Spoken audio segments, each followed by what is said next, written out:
He offered his jacket to a stranger, and it changed both their lives forever. The snow had been falling since morning, soft at first, then heavier, as if the city itself wanted to slow everything down. Daniel Carter pulled his coat tighter as he stepped out of his office building. The lights behind him glowed warm and golden, a sharp contrast to the cold, gray street ahead. At 38, Daniel was successful by every measure the world admired, CEO of a growing company, respected, wealthy, powerful. Yet as he walked alone toward the cafe across the street, there was a familiar hollowness in his chest. Success had filled his days, but it had quietly emptied his nights.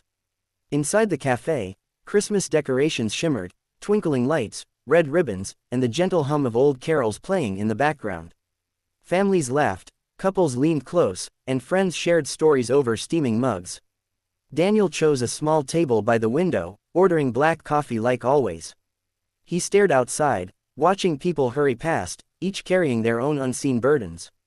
He told himself he liked the quiet, but the truth was lonelier than he cared to admit. That's when he noticed her.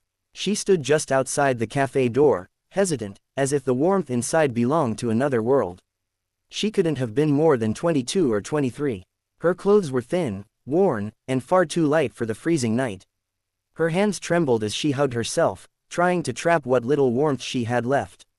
People passed by without a glance. Some noticed her and looked away. Others pretended not to see her at all. Daniel felt something tighten inside him. He looked down at his coffee, then back at her reflection in the glass. He told himself it wasn't his business. He had learned, over the years, how easy it was to look away. But something about her, her quiet dignity, the way she didn't beg or knock, made it impossible. A moment later, she pushed the door open. A gust of cold air swept into the cafe. Conversations paused. A few heads turned. She took a few uncertain steps inside, her eyes scanning the room until they landed on Daniel. He was sitting alone, an empty chair across from him. She walked over slowly, her voice barely above a whisper. "Excuse me," she said. "Is this seat only for the rich?" The question hit Daniel harder than any boardroom confrontation ever had. He looked at the empty chair, then at her face, hope mixed with fear, pride battling desperation. He stood up immediately. "No," he said gently. "It's for anyone who needs it." She hesitated, then sat down, keeping her hands folded in her lap as if afraid to take up too much space. Up close, Daniel could see how pale she was, how her lips had turned slightly blue from the cold. Without thinking, he took off his jacket and held it out to her.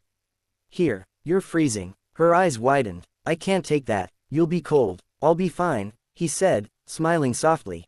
"Please." She accepted it slowly, wrapping it around herself. The relief on her face was immediate, almost painful to watch. Tears welled in her eyes, but she blinked them back. "Thank you," she whispered. "I'm Lena." "Daniel," he replied. They sat in silence for a moment, the kind that feels heavy at first, then strangely comforting. Daniel ordered her a hot chocolate and a sandwich. She protested weakly, but hunger won. As she ate, he learned her story in fragments. Lena had moved to the city chasing a promise of work that never came.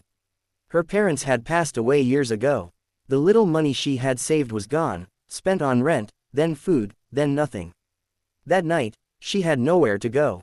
She had only stepped into the cafe to feel warm for a moment. Daniel listened, really listened, something he hadn't done in a long time. He felt ashamed of how small his own worries suddenly seemed. Yet he also saw strength in her, quiet resilience, the kind that doesn't announce itself.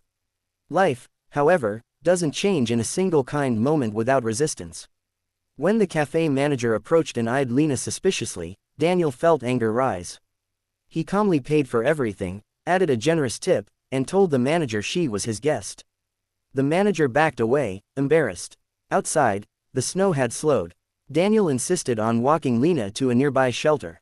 Along the way, he offered to help her find work, not out of pity, but respect. She confessed her fear, how many times she had trusted promises that led nowhere. Trust didn't come easily anymore. The following weeks were not simple.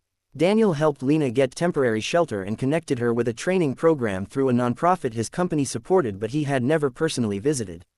Lena struggled at first, self-doubt, exhaustion, and the lingering fear of being invisible again. Daniel, too, faced challenges. His board questioned why he was spending time and resources on personal causes. For the first time, he stood his ground, realizing leadership meant more than profits. Months passed. Lena found her footing. She learned new skills, found a stable job, and slowly rebuilt her confidence. Daniel found something unexpected as well, a sense of purpose he had been missing for years. Their lives didn't merge into a fairy tale, but they remained connected by something deeper, shared humanity. On another cold evening, nearly a year later, Daniel sat in the same cafe.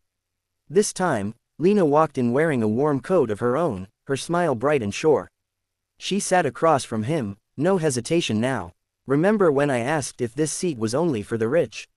she said softly. Daniel smiled. "I remember." She looked around at the lights, the people, the warmth. "That night taught me something," she said. "Kindness doesn't belong to the rich or the poor. It belongs to those who choose to see." Daniel nodded, feeling the truth of it settle deep inside him.